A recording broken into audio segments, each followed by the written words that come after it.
आज के इस विकसित भारत संकल्प यात्रा के समापन का कार्यक्रम में उपस्थित हमारे जिले के उपायुक्त नरेश नरवाल जी,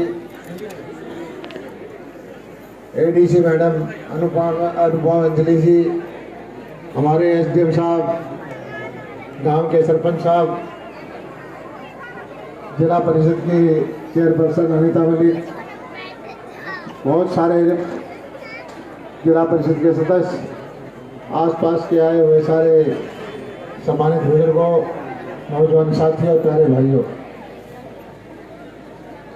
मुझे खुशी है कि चहड़कला गांव आज इतनी भारी तादाद में हाजिर है। और ये जो कार्यक्रम है प्रधानमंत्री जी ने चलाया था कि गांव-गांव में जाकर के लोगों की समस्याओं का समाधान करें, सरकार की नीतियां बताएं, और खास करके जो कमजोर तबका है, किसी की बुढ़ापा पेंशन, किसी का पीड़ा कार्ड में समस्या, किसी को सिलेंडर नहीं मिला, किसी को जाति प्रमाण पत्र, या किसी को कोई बीमारी है तो डॉक्टर देख ले, ये एक अच्छी योजना चलाई है और पूरे देश भर में ये गाड़ियां हमने भेजी हैं। और लोकतंत्र के लिए, लोकतांत्रिक व्यवस्था के लिए बार बार हम बताते हैं कि जनता मालिक है, और हम चाहे प्रशासनिक अमला हो, चुने हुए प्रतिनिधि हो, मंत्री हो, एमएलए हो, सब आपकी सेवा में लगे रहना चाहिए। और ये भारतीय जनता पार्टी की सरकार है, इसने कोशिश की है कि बिल्कुल लोकतंत्र में जो होना चाहिए वही काम करे। हमारे आज से पहले 10-12 साल आपने देखा होगा, विधायक एक बार बन जाते थे, फिर आपको घर में घुसने नहीं देते थे, कोई कुत्ता पाल लेता था, कोई कुछ था, बगैर बिचौलिए क्योंकि आपकी सुनवाई नहीं होती थी। 5 साल निकल जाते थे, आप गुस्सा करके दूसरे को बनाते थे, दूसरा भी वही हाल कर देता था। लेकिन अब आपको अपनी ताकत का पता लगा है, क्योंकि जो व्यवस्था परिवर्तन का काम भारतीय जनता पार्टी ने किया है, उसमें यह दिखाया है कि जनता मालिक है, हम सब आपके सेवक हैं। और डीबीटी के माध्यम से बहुत सारे काम किए, खाते खुलवाए, सबके परिवार पहचान पत्र बनवाए, हर आदमी को योजनाओं का लाभ सीधे तौर पर देना शुरू किया। आज ठीक है कि इक्का दुक्का आदमी को समस्या आती है, लेकिन समस्या हम छोड़ेंगे नहीं। गांव-गांव में बार-बार कैंप लगवा करके लोगों के बीच में जा करके सारी समस्याओं का समाधान करेंगे। हमें पता है कि भाई कर्मचारी पुराने हैं, कोई जानबूझ के शरारत भी कर देता है, कोई नहीं चाहता कि इनका काम ठीक चले, लेकिन हम धीरे धीरे कोशिश कर रहे हैं कि हर आदमी को जो उसकी योजना का लाभ है वो उसको घर बैठे मिले। और उसी का परिणाम है कि नीतियां जो बनाई है कि आज आप देखते हो कि गरीबों के बच्चों को, तो प्रतिभाशाली बच्चे हैं, नौकरियां उनको मिलती हैं। पहले होता क्या था, गरीब का मेरिट वाला प्रथम श्रेणी पास वाला बच्चा रोता रहता था, और नेता का रिश्तेदार या कोई पैसे वैसे देके नौकरियां ढप लेता था। पिछली सरकार से दुगनी नौकरी हमने दी है। अभी मैं पिछले दिनों नौकरी भर्ती हुई, लोहारू हल्के के 25 में 4 बच्चे निकले हैं, लड़कियां। ऐसा पहले कभी नहीं होता था। आपने देखा होगा कि अभी आपके सामने 2 करोड़ रुपए के जो एससी कैटेगरी के भाई हैं, 24 लाख रुपए की सब्सिडी एक आदमी को मिली है पोली हाउस, नेट हाउस बनाने के लिए। योजनाएं तो पहले भी थी, लेकिन इन तक पैसा नहीं पहुंचने देते थे, पैसा कहीं और जाता था। चाहे सिलेंडर देने की बात हो या पशुधन क्रेडिट कार्ड बनाने की बात हो पेंशन देने की बात हो, अब धीरे धीरे करके लोगों को पता लग गया कि हमारी ताकत क्या है और उसका फायदा उठाने लग गए लोग। कुछ लोग हैं भाई थोड़े बहुत अभी वो चाहते हैं कि पुरानी वाली व्यवस्था है। कई लोग कह देते हैं कि भाई हमें पुरानी सरकार पसंद है क्योंकि हमारी उसमें चलती है, हमारी नौकरी मिल जाएगी।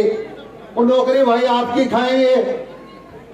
पुरानी सरकार में हमें याद है रोहतक से जब आते थे भिवानी का पता लग जाता था कि हमारी सड़क जो है रोहतक से आती थी 4 लेन, भिवानी आते 2 लेन हो जाती थी।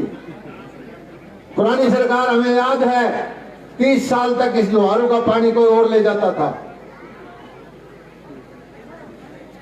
हमें बता दिया गया था कि SYL आएगी तो लोहारू में पानी आएगा, नहीं तो नहीं आएगा। भ्रम में डाल दिया। यहाँ के जनप्रतिनिधि दब्बू प्रवृत्ति के थे, कभी मांग भी नहीं करते थे पानी की। बिजली की व्यवस्था पहले यहाँ ट्यूबवेल के इलाके के अंदर वोल्टेज की शॉर्टेज होती थी, मोटर चल जाती थी। हर क्षेत्र के अंदर कुछ न कुछ सुधार हुआ है। गांव के अंदर 24 घंटे बिजली है, हिस्से का नहरों में पानी है, किसान को बीमे की राशि है, पशुधन क्रेडिट कार्ड बनवाए हमने, पशुओं का बीमा करवाया। अभी हमने एक योजना और चलाई है, अगले हफ्ते 10 दिन के अंदर डॉक्टर होगा, पशु का वैन के अंदर दवाई होगी, कंपाउंडर होगा और 1 नंबर देंगे। जिस तरह पुलिस का 1 नंबर है तुरंत पुलिस आ जाती है, इसी तरह से किसी का पशु बीमार होगा तो डॉक्टर 15 मिनट में 20 मिनट में आपके घर पहुंचेगा। कोशिश ये है कि जमींदार का, किसान का जोखिम फ्री करें। जिस तरह से बीमा का पैसा ऐसे पशुओं का बीमे का पैसा दिलवाया है। और आने वाले वक्त में यहाँ पर आपको पता है कि गोकुलपुरा के अंदर यूनिवर्सिटी का बाजरे का सेंटर, करकड़ी बावनाली में महाराणा प्रताप यूनिवर्सिटी का सेंटर, गिरगांव में इजराइल वाली विधि का सेंटर, उत्तर भारत का सबसे बड़ा सेंटर बच्ची का दरबा गांव में, लुवास का सेंटर बहल में, वीटा प्लांट सलेमपुर में, जो भी किसान से संबंधित चीज है वो लोहारू के अंदर वो काम हुए हैं। और मैं धन्यवाद करता हूं मुख्यमंत्री मनोहर लाल जी का। ये सही है कि हरियाणा के 90 के 90 हल्के हैं, 3,900 करोड़ रुपए से ज्यादा हमारे यहाँ मंजूर हुआ है। 2,500 करोड़ रुपए लग लिया और 1400 करोड़ के काम चल रहे हैं। और इसके गांव गांव में जाके देखो, छोटी छोटी गली के लिए मैं देखता था कि यहाँ 1 लाख की गली, 2 लाख की गली, उसमें पत्थर लगा रखे हैं MLA ने, पुराने ने। हमने यहाँ सैकड़ों नहरों बनवाई, सैकड़ों सड़कें बनवाई, बड़े बड़े प्रोजेक्ट बनवाए। कभी ये कोशिश नहीं की पत्थर लगवाने हैं। पत्थर आदमी के दिल में लगता है भाई। मैं तो एक ही चीज कहता हूं कि मेरा इलाका हरियाणा का नंबर 1 इलाका हो। और उसका पैमाना क्या है? उत्तर हरियाणा है, कुरुक्षेत्र करनाल के अंदर जमीन के ठेके का रेट है 70,000 रुपए, 60,000 रुपए किला। यहां पर मैं जब आया था तो 5,000 7,000 रुपए में किला ठेका नहीं लेता था। अब थोड़ा थोड़ा सुधर हुए हैं, बिजली हुई है, ड्रिप इरिगेशन लगी है, टैंक बने हैं तो थोड़ा सा बढ़ा है। तो ये भेदभाव मिटना चाहिए। किसान को उतनी ही सुविधा यहाँ मिले जितनी वहां है। और वो जिस तरह से बाजरे का भाव बढ़ाया है मोदी जी ने, और दुनिया के अंदर बाजरे का, मिलेट्स का प्रचार हुआ है, आने वाले वक्त के अंदर बाजरा के किसान जो है और समृद्ध होंगे। और मैं कहता हूं कि जैसे हमारी गरीब बहनें बैठी हैं, इनकी आमदनी भी बढ़नी चाहिए, इनके लिए भी कोई साधन होना चाहिए। समाज शांति से वही रहेगा जहां अमीर गरीब का गैप कम होगा। सारे इकट्ठे मिलकर तरक्की करेंगे, सबके लिए रोजगार के साधन हो, सब इज्जत से रोटी कमा के खाए, इनके बच्चे भी आगे अफसर बने, शिक्षा मिले, और सरकारों के काम यही होते हैं कि सड़कें बना दे, बिजली दे दे, रोजगार के साधन उपलब्ध करा दे और शिक्षा और स्वास्थ्य। दुनिया के अंदर सरकारें दो चीज पर ज्यादा ध्यान देती है, शिक्षा पर और स्वास्थ्य पर। स्वास्थ्य के क्षेत्र में एक ग्रामीण इलाका है, मुझे अच्छी तरह से पता है कि एक बीमारी किसी को आ जाए, बच्चा लेके जाए या बूढ़े को लेके जाए, 2 लाख 3 लाख रुपए का बिल आ जाता था प्राइवेट अस्पताल के अंदर। कर्जा 2 रुपए सैकड़ा महीने का, 1.5 रुपए सैकड़े का अंगूठा लगाना पड़ता था। 5-5 10 साल तक उसके बच्चे कर्जे में दबे रहते थे, जिंदगी बर्बाद हो जाती थी। या तो घर का सुरक्षित आ जाता था और बच के आता था तो बच्चों का जीना दूर हो जाता था। ये 5 लाख रुपए तक का आयुष्मान कार्ड बनवा करके मैं कहता हूं बहुत बड़ा काम नरेंद्र मोदी जी ने किया है। इसी तरह से किसानों के लिए फसल का बीमा ले जा करके इतना दुनिया भर का प्रचार करते थे, बीमा से किसान को नुकसान हो जाएगा, लेकिन हमारे क्षेत्र के किसान हमेशा ये देखते रहते, रात को उठ के फोन देखते रहते हैं कि घंटी बजी कि नहीं बजी, टन बोला कि नहीं बोला। लेकिन मुझे एक बार आपसे शिकायत भी है भैया, कुछ लोग ऐसा है जो योजनाओं का लाभ हम देते हैं उसमें बेईमानी करते हैं, और जो गरीब आदमी को झूठा प्रचार करके, अभी मुझे पता लगा चैड़ के भी कुछ आदमी फंसा लिए, बैल के भी फंसा लिए, कहीं और के फंसा लिए। सरकार के साथ जो बेईमानी करेगा आज नहीं तो कल पकड़ में जरूर आएगा। ऐसे लोगों का साथ ना दे भाई। अब मुझे बहुत सारे लोग मिले जी, हमारे तो को बता लिया, हमें पता नहीं था कि ऐसे बेईमानी में हमें पकड़े जाएंगे।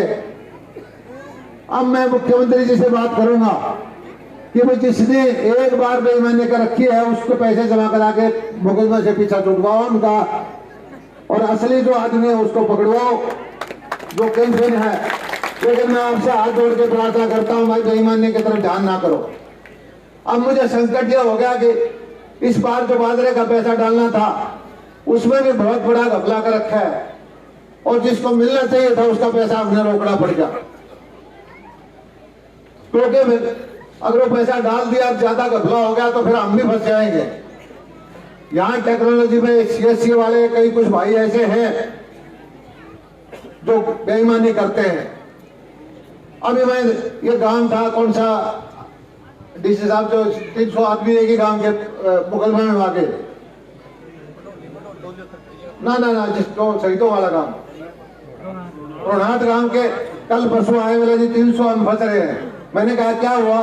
बोले एक आदमपुर हल्के का आया था और हमारे संघ के 20-20 हजार रुपए कल खाता में डलवा के कटवा ले गया, सारा काम मुकदमा में फंस रहा है। तो इन चीजों से सावधान रहो भाई, अपना हक का पैसा छोड़ो मत और बेईमानी का करो मत। सरकार पूरी कोशिश कर रही है इन बेईमानी से लड़ाई लड़े, लेकिन जनता का सहयोग इसमें बहुत जरूरी है। कुछ लोग जो टेक्नोलॉजी का माध्यम से किसी और माध्यम से बेईमानी करते हैं, लेकिन बेईमानी कोई हल्के में आपका विधायक छोड़ेगा नहीं, देर हो सकती है, किसी को बख्शा नहीं जाएगा। किसान का हक जो खाता है उसको छोड़ना भी नहीं चाहिए। और भाई मैं तो एक ही चीज कहता हूं, जो कलम की ताकत है लोहार वालों की, चैड़ वालों की दी हुई है, कोई गलतफहमी नहीं हमें। आपकी दी हुई ताकत, आपकी दी हुई कलम आपके ऊपर चला रहे हैं। जो भी योजना दे के आए हैं कोई घर से नहीं, हमने आपके सरकार की योजनाएं हैं। लेकिन एक चीज का ध्यान रखना, अब चुनाव का समय आ गया है लोकसभा का। आप ध्यान करो 2014 से पहले क्या माहौल होता था। ये चैड़ में फौजियों की वीरों का काम है, नवाब से भी आप लड़े हो। कश्मीर के अंदर जब हमारे फौजी भाई वर्दी में जाए पत्थर मारे जाते थे, नीचे गर्दन करके हथियार होते हुए आ जाते थे। ये कांग्रेस वाले लोग कहते थे धारा 370 समाप्त हो जाएगी, खून की नदियां बह जाएगी, बम ब्लास्ट होते थे। आज जहां भी बात होती है भारत की बात होती है, किसी की हिम्मत नहीं है जो भारत की बात को मोड़ दे। युद्ध के अंदर भी यूक्रेन और रूस के युद्ध के अंदर लड़ाई बंद करके 25,000 बच्चे हमारे निकले। आज पाकिस्तान में भुखमरी फैली हुई है। बात पाकिस्तान करता था कि भारत वाले कश्मीर को वहां मिलाएंगे, आज वहां वाले कश्मीर वाले लोग कहते हैं कि हमें भारत में मिलना है। पहली बार हम देख रहे हैं भारत के दुश्मन, चाहे वो अमेरिका में हो, चाहे कनाडा में हो, चाहे पाकिस्तान में हो, खबर आती है कोई जहर खा के मर गया, कोई गोली खा के मर गया। ये पहली बार हो रहा है तो उनके घर में जाके मार के आते हैं। वो यहाँ बम ब्लास्ट करने नहीं आते, उनका इलाज वहां जहां बैठे वही हो रहा है। यह आपके वोट की ताकत है। लोगों, गलती नहीं करनी है। हमें एक बार मोदी जी की फिर जरूरत अगले 5 साल के लिए। ये लोग गठबंधन बना रहे हैं और ये कहते हैं कि भाई मोदी जी को रोकना है। ये कभी ये नहीं कहते कि गरीबों के लिए क्या करना है। विपक्षी पार्टियां कांग्रेस वाले ये नहीं कहते किसानों के लिए क्या करना है। एक काम कहते हैं कि मोदी जी को रोकना है, जैसे मर्जी रोको, एक हो जाओ। लेकिन मोदी जी इन लोगों के दिल में है, माताओं बहनों के दिल में बैठे हैं। इनके रोकने से नहीं रुकेगा। भारत का परचम दुनिया के अंदर लहराएगा। आज सारी दुनिया मांगती है कि सबसे तेज गति से अर्थव्यवस्था को चल रही है तो भारत की अर्थव्यवस्था है। और आने वाले वक्त में मैं कहता हूं भारत की ताकत इतनी बढ़ जाएगी कि दुनिया के देशों को बॉर्डर खोलने पड़ेंगे। हमारे युवाओं को रोजगार की जरूरत वहां बुला के देंगे। जिस तरह से WTO साइन कर रखा है कि वे एक दूसरे को बाध्यता ला रखी है, हमारे देश की ताकत बढ़ेगी तो हमारे युवाओं के लिए भी सारे दुनिया के जो विकसित देश है वो बॉर्डर खोलेंगे। एक यही तरीका है। तो मैं आप लोगों से प्रार्थना करता हूं कि अप्रैल में चुनाव शुरू हो जाएंगे। जिस तरह से आपने 2 बार मोदी जी को आशीर्वाद दिया है, एक बार फिर मोदी जी को आशीर्वाद देना है। और जो सेवा आपकी से मेरे से बन सकेगी मैं आपकी सेवा करता रहूंगा। जो मान सम्मान दिया चढ़ दें, जो स्वागत किया है, सिर झुका के आपको नमन करता हूं, माताओं को, बहनों को, भाइयों को। और भाई मैं तो एक चीज बताता हूं, जिसने वोट दिया उसका भला, नहीं दिया उसका भी भला। कोई वोट्स की राजनीति नहीं करता, कोई भेदभाव नहीं करता, कोई थाना तहसील नहीं करता। मैं तो एक ही चीज कहता हूं भाई कि जो सेवा करवा सकते हो करवाओ।